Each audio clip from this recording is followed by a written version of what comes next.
नमस्कार मित्रांनो, स्वागत आहे तुमचं आपल्या नवीन एका व्हिडिओमध्ये। मित्रांनो, महाराष्ट्रामध्ये बीड जिल्ह्यातील गुन्हेगारी थांबत नाहीये।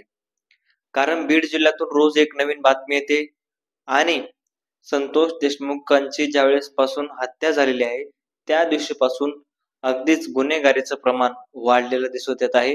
प्रत्येक नवीन प्रकरण आलं की ते मीडियावर येतं म्हणजे येतच आणि त्याच्यामध्ये खुनाचा असो किंवा खंडणीचा असो, अपहरणाचा असो, अशा प्रकारचे बरेच प्रकरण हे बीड मधून आता समोर येत आहेत। आणि आता असंच एक प्रकरण समोर आले आणि ते प्रकरण म्हणजे काळ्या स्कॉर्पिओ मध्ये किडनॅप केलेले आणि त्याला मारहाण केलेली आहे। नेमकं ते प्रकरण काय आहे, कशामुळे आहे आणि या सगळ्या प्रकरणाची माहिती तुम्हाला मी आजच्या या व्हिडिओमध्ये सांगणार आहे। नमस्कार, मी रणजित।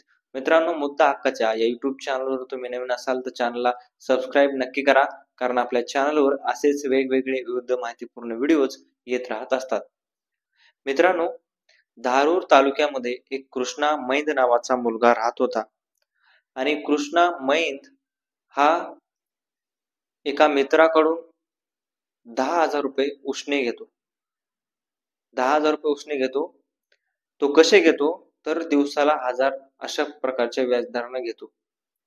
म्हणजे 10,000चे त्यानं दिवसाला 1000 रुपये त्याला द्यायचे। असे 1.5 महिन्यात त्याचे 80,000 रुपये झाले। त्यानं त्याच्यामधले 30,000 परत केले। तीन मित्र होते ते आणि प्रत्येकाला 10 10 10 अशा प्रकारचे पैसे दिले। 30,000 त्यानं परत केले आणि बाकीचे 50 राहिले। मग आता 50 राहिले म्हटल्यानंतर त्या तिघांना प्रश्न पडला की 50 यानं का दिले नसतील, म्हणून त्यांनी थेट त्याला गाठलं आणि काळ्या स्कॉर्पिओ मध्ये त्याला टाकलं, किडनॅप केलं आणि नेऊन तिकडे मारहाण केली। त्यानंतर स्वामी रामानंद रुग्णालयामध्ये त्याला ऍडमिट करण्यात आलं, त्याला सोडण्यात आलं, ऍडमिट करण्यात आलं आणि ज्या वेळेस स्वामी रामानंद तीर्थ रुग्णालयामध्ये त्याला ऍडमिट करण्यात आलं त्यावेळेसच ह्या सगळ्या गोष्टीचा खुलासा झाला।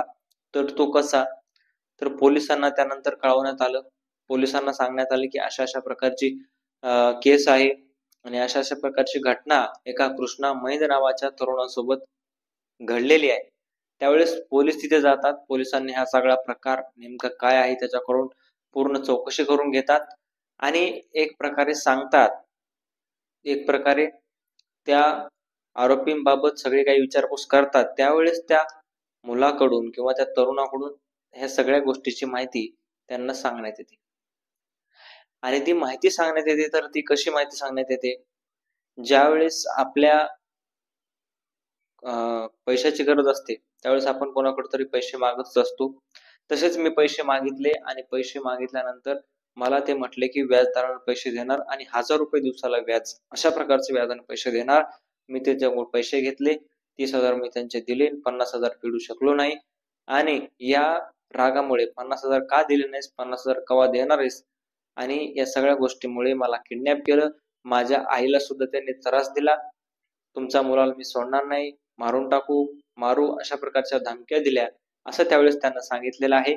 आणि अशा प्रकारची घटना आता बीड जिल्ह्यामधून समोर आलेली आहे। अतिशय दुःखद बातमी आहे, कारण बीड जिल्ह्यामधलं वाढते गुन्हेगारी प्रमाण हे थांबत नाहीये। नवनीत कावत यांनी सुद्धा आता ठोस पाऊल उचलायला चालू केलेले आहेत। जे कोणी भडकाऊ सोशल मीडियावर पोस्ट करणार आहे त्याच्यामध्ये त्यांना कुठेही सूट दिली जाणार नाही आणि त्यांच्यावर कडक कारवाई केली जाणार, अशा प्रकारे सुद्धा नवनीत कावत यांनी सांगितलेलं आहे। म्हणजे कोणी जर गुन्हेगारीचे, मारहाणीचे अशा प्रकारचे काही स्टेटस टाकले, व्हिडिओ टाकले किंवा पोस्ट केल्या तर त्यांच्यावर कारवाई ही नवनीत कावत यांनी सांगितलेली कारवाई करणार आहे।